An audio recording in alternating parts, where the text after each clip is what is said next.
Oh, this is gonna be such an ironic post. I was just doing my makeup in the mirror, and I swear to God, whenever I'm doing makeup or doing some kind of mindless activity, my thoughts just flow so well. And that's legit because, typically you're honestly running on near alpha state, which is the state where your subconscious brain is the most active, and there's less inhibition. But the second that I start to hit record, it all just kind of goes away and the pressure's on. But I'm recording anyway, and I'm just going to be completely transparent and kind of verbalize out loud what my thought processes are. So I'm thinking about it, and when we record, we want it to be perfect, and we're so tempted to just hit delete and start over, and then we start over and we feel like it's not authentic anymore. Whatever we were just thinking, now we have to rethink it and be in the moment, and then it's just like the moment's gone. The inspiration is gone, the motivation is gone, the connection to our words is gone, and we're afraid of that. And so we're always afraid to hit record and also post because we are afraid of receiving criticism and what people are going to say online, right? That's very real, and that's been my reality for, oh my God, so many months as I'm trying to build my coaching business. And as a coach, I at least hold myself to a higher standard now than I did before, because I know the tools. I know the tools to work through something like this. Alexa, lower volume, please. Always say please to your AI, people. And also AI is apparently bad for the environment. I just realized that recently. I just learned that recently. But yeah, I hold myself to a higher standard than I did before because I have the tools to work through insecurities and shadows and gaps in my emotional state and my mindset.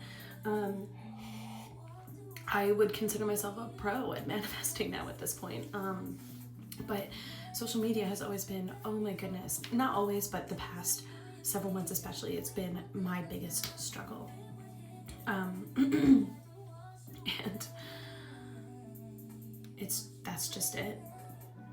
I have known for a long time, I'm talking over 2.5 years now, that I am going to share my story. I have a very particular story, very interesting story with marriage, with divorce, with immediately going from divorce into this mindset of, wow, I feel like I am on top of the world. I believe in myself for the first time in what feels like years. I need to share the mindset with the world. I need to share my story and inspire others to really fall in love with who they are authentically. I have felt that for many, many years, and the one thing, the common denominator of me not sharing my story, and I'm talking like really, really sharing it, is always this fear of hitting record and then speaking my truth. And I've been speaking my truth for 2.5 years since my divorce, and for some reason, I know the reason, I have struggled with opening up about it completely. And right now I'm in a very rough financial place. I just started my business, and prior to that, I literally did not work because I wanted to put all of my focus into building the business. And I love that. Like, I love people who put all their eggs in one basket and just trust their dream, trust their intuition, trust themselves. I love that. And I can say that because I do that constantly. I find myself in a situation where I go just balls to the wall and like bet on myself, you know what I mean? And it works out. But I've encountered really difficult financial struggles, like really, really, really difficult financial struggles. Couple that with being afraid to hit record and share my story. My eye is twitching. Oh my God. I don't know if anybody saw that for the past few seconds, but that is stress. That is like literally the state I've been in for the past few months. Anyways, couple the financial state, the financial difficulty with the fear of being seen, of showing up on camera and sharing my story, which is the one way in which I know I will make an impact, that and volunteer service and just being of service to others.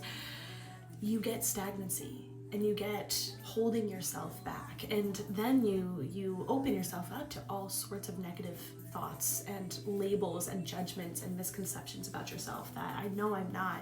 And once you start labeling yourself as something that you're not, for example, financially irresponsible. I'm not financially irresponsible. I'm notorious for being financially responsible, not in, your standard way that everybody else is, right? But in my own way. I use my gifts to regulate my financial state, but also I realized that I was often operating from a scarcity mindset with money. But anyways, that's a whole other story for a different time. Once you start labeling yourself as something like that, financially irresponsible, for example, you take away your ability to be financially responsible. You take that away from yourself. The second you say, I'm not that funny, you take away your ability to be funny. You have your own unique sense of humor, and you take that power away from yourself, the ability to be funny in your own unique way away from yourself when you start labeling yourself as lies and misconceptions and judgments. You say, I really struggle with relationships. I don't know if I'm fully capable of showing up in a relationship. You take that ability away from yourself once you start labeling yourself as that and believing it. Whatever you believe is what you create, and that is the truth. I'm sure you've heard that a million times, but that has been the past few months for me, and I guess this is kind of my way of de-influencing just life in general, adulthood, but also de-influencing coaches. I am tempted to not say this, but there's some reality to it. Coaches tend to showcase their best of times in order to impart wisdom and maintain that self-image, that positive self-image that is capable of influencing and impacting. However, it feeds into this mindset that we need to have external circumstances and outward appearance of I am successful, I am thriving. It feeds into this mindset that we need certain things like money, free time, travel, so on and so forth, to show the world that we are successful and we are capable of changing lives, when it's really never the outward experience, it's never the circumstances, it's never the boxes you put yourself in, financially safe, having a certain number of followers and likes, having a certain number of friends, whatever. It's never those things that make you successful. You are only as successful as you allow yourself to feel. That's why people buy that new car and they still don't feel enough. They still don't feel whole. It doesn't fix whatever is going on. Then they have to go get the house and they still don't feel enough. And then they go get the mansion. They still don't feel enough. You are only as successful as you allow yourself to feel. And so, with that being said, I am a coach. I change people's lives. I've changed people's lives within an instant. I teach kids. I am a very good coach. It comes very naturally when I do it. It comes very naturally when it comes down to inspiring people and helping people connect with themselves. But I don't have the money to show for it, also because I just started a business. I just started it, you know what I mean? And I'm struggling financially, but I am still a coach and I still try my best to show up as that. And when it comes to recording videos, I'm pushing myself to show up on camera and share my story and share anything that I'm going through, and be vulnerable, because I do believe that the key to life, to anything, to any kind of manifestation or improving your life, comes with starting at self-acceptance and owning everything that you are and everything that your circumstances are, because that's where the beauty is. You see the lessons when you accept. You see the beauty in yourself when you accept who you are, and you don't try to change anything, or you don't label yourself or say, I haven't made it yet because I don't have X amount of dollars in my bank account. So yeah, this was a long video about a lot of different things, but I'm gonna be doing long form content. This is just the best way for me, because this is what happens in my morning. I just talk to myself. I just say certain things in a flow state, and I allow the thoughts to flow. So we're gonna do long form content and see where that goes.